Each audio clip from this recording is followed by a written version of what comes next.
Hey, my name is Bertha Mason, and this is my story. I was the only child of a wealthy merchant that lived in Jamaica. I was known mostly for my beauty and wealth, which were the main reasons that the Rochester family ever even showed an interest in me.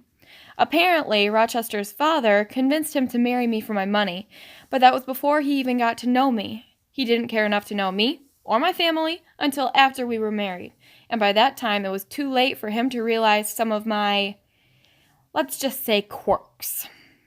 Not only did he take what money was originally mine, but he locked me up in the attic, which helped to speed up my emotions and force me to act violently.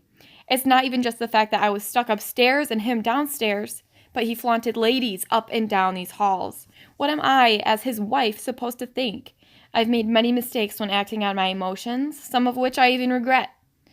What I don't regret was my efforts to help Jane to see the real Rochester. My only hope now is that Jane will be able to accept the man that Rochester has become, and that I won't be cursed with seeing their happiness. So, Bertha, why did you agree to marry Rochester in the first place?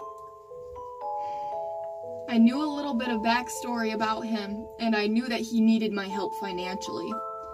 So me being the helpful person that I am, I wanted to help him and share some of my money with him so that I can get his title, and that way I can kind of put my wing over him and do a solid for him.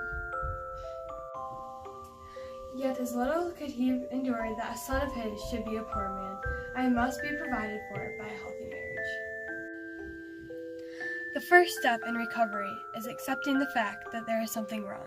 We have obviously gotten to that point, but where would you say it came from? Rochester seems to think that your mother has a lot to do with it. That is true.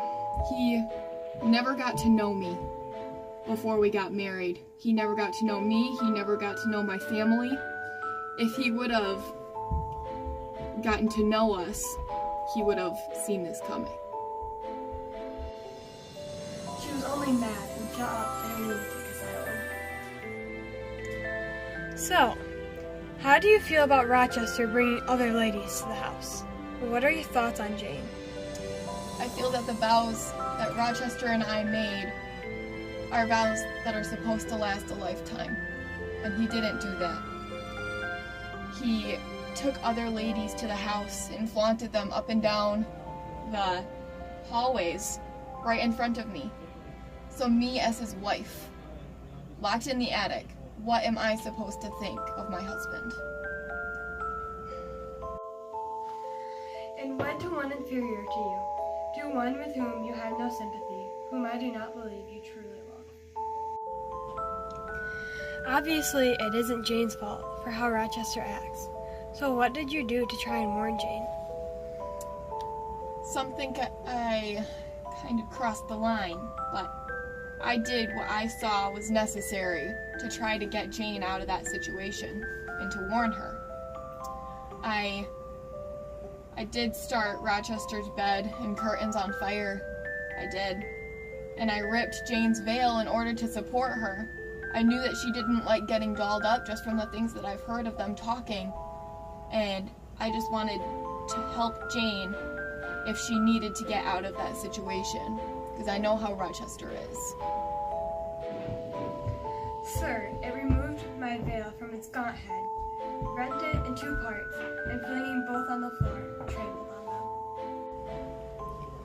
We've gotten news that you have previously played with fire and tried to seek your revenge on Rochester.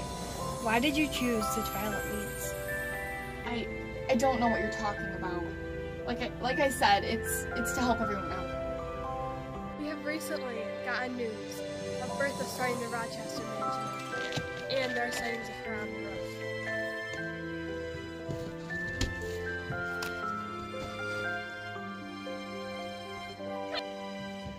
We saw him approach her, and then, ma'am, she yelled and gave a spring, and the next moment she lay smashed on the pavement, dead, dead out as the stones on which her brains and blood were scattered.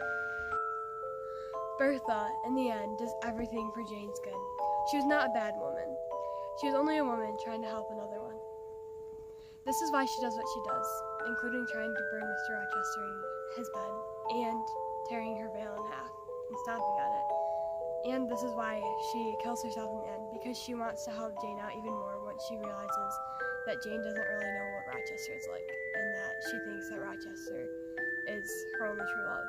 And in the act of killing herself, she shows that she truly cares for Mr. Rochester and gives him a last chance to redeem himself and save her from throwing herself in the fire.